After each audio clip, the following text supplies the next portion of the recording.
বঙ্গোপসাগরে সৃষ্ট নিম্নচাপের প্রভাবে নোয়াখালীতে গেল ২৪ ঘন্টায় ২৮৫ মিলিমিটার বৃষ্টিপাত রেকর্ড করা হয়েছে। জেলায় চলতি মৌসুমে একদিনে এটি সর্বোচ্চ বৃষ্টির রেকর্ড। এতে হাতিয়াসহ উপকূলীয় অঞ্চলের বিভিন্ন নিচু এলাকা প্লাবিত হয়েছে। নদ নদীতে স্বাভাবিকের চেয়ে বেশি জোয়ারের পানি প্রবাহিত হয়ে বিভিন্ন গ্রাম ব্যাপকভাবে প্লাবিত হওয়ায় পরিস্থিতি দুর্ভোগের রূপ নিয়েছে। এদিকে দ্বীপ উপজেলা হাতিয়া সংলগ্ন বঙ্গোপসাগর উত্তাল রয়েছে। বড় বড় ঢেউ আছড়ে পড়ছে তীরে। নদ নদীর পানিও বৃদ্ধি পেয়েছে। জোয়ারের তোড়ে কোম্পানিগঞ্জ ও হাতিয়ার কয়েকটি বাঁধ ক্ষতিগ্রস্ত হয়েছে। এতে ঘরবাড়ি ডুবে গেছে, ভেসে গেছে অসংখ্য মাছের ঘের ও পুকুর, ডুবে গেছে ধান, শাকসবজি ও অন্যান্য ফসল। হাতিয়ার মেঘনা নদীতে এমভি ইব্রাহিম নামে একটি পণ্যবাহী ট্রলার কোটি টাকার মালামাল নিয়ে ডুবে যায়। জি, জোয়ারে পানি উড়ি আমাদের বাড়িঘর সব লই গেছে, কিছু নাই। এখন আমরা হয়তো আর এখন কিছু করার নাই। আমরা এখন কি করতেছি দেখেন, গাছ যা দুই একখান হাই এগুলো লই, বাড়িঘর তো কিছু নাই, সব তো লই গেছে নদী।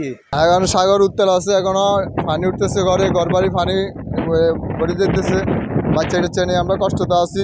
নিঝুম দ্বীপের বাসিন্দারা জানিয়েছেন, বৃহস্পতিবার দুপুর থেকে স্বাভাবিকের চেয়ে অতিরিক্ত জোয়ারের পানি ঢুকতে শুরু করেছে নিঝুম দ্বীপের বিভিন্ন এলাকায়। এতে দুর্ভোগে পড়ে মানুষ ও জাতীয় উদ্যানের বনের হরিণ। এছাড়া হাতিয়ার, চরেশ্বর, নলচিরা, ঢালচর, শুকচর, চর ঘাসিয়া সহ বিভিন্ন চরের সড়ক ও বাড়িঘর জোয়ারের পানিতে প্লাবিত হয়েছে। এতে পানিবন্দী হয়েছে কয়েক হাজার মানুষ। অপরদিকে টানা বৃষ্টিতে নোয়াখালী জেলা শহরের বিভিন্ন এলাকার সড়ক পানিতে তলিয়ে গেছে। এছাড়া সদর ও বেগমগঞ্জ উপজেলা সহ জেলার বিভিন্ন স্থানে ছিল না বিদ্যুৎ। সাগরে সৃষ্ট লঘুচাপের কারণে বরগুনায় নদ নদীর পানি বিপদসীমার উপর দিয়ে প্রবাহিত হচ্ছে।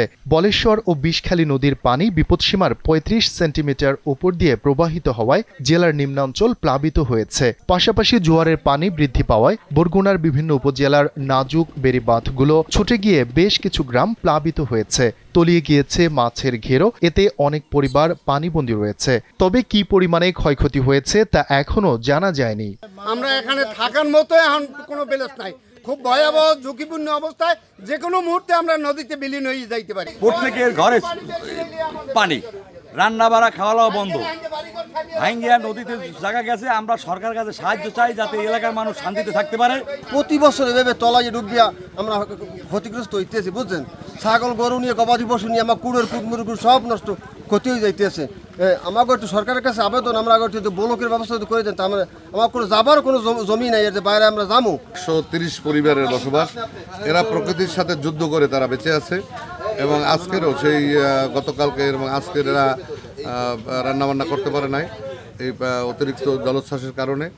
তো আমি আশা করব সরকারের যারা দায়িত্বে আছেন তারা যাতে দ্রুত এই ক্ষতিগ্রস্ত লোকজনকে রক্ষা করার জন্য বিকল্প বেড়িবাঁধ বলতে পানি উন্নয়ন বোর্ডের না, এটা দুর্যোগ ব্যবস্থাপনার মাধ্যমে কাবিখা টিয়ার দিয়ে এটা যদি একটু মেরামত করা হয়, তাহলে এই জনগোষ্ঠী তারা এই স্বাভাবিক এই যে প্রাকৃতিক দুর্যোগ থেকে তারা রক্ষা পাবে বলে আমি মনে করি। ওয়ালটন বিএলডিসি ফ্যান, খরচ বাঁচে 65% পর্যন্ত।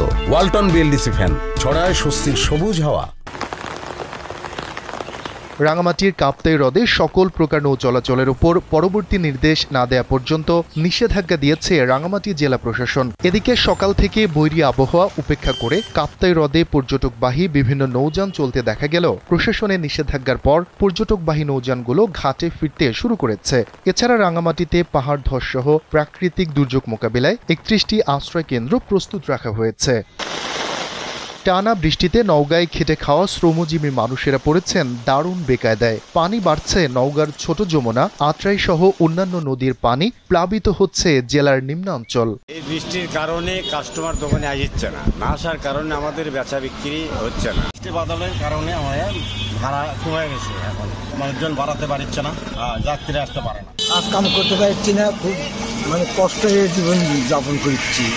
সাতক্ষীরার আশাশুনিতে কপোতাক্ষ নদীর বাঁধ ভেঙে দুটি গ্রামের নিম্নাঞ্চল প্লাবিত হয়েছে। ভেসে গেছে শতাধিক মাছের ঘের। কপোতাক্ষ নদীর সাতক্ষীরার আশাশুনি উপজেলার দক্ষিণ দরগাহপুর সুবিদখালী সুইচ গেটের পাশে বেড়িবাঁধে ২০ ফুট জায়গা জুড়ে ভাঙন দেখা দিয়েছে।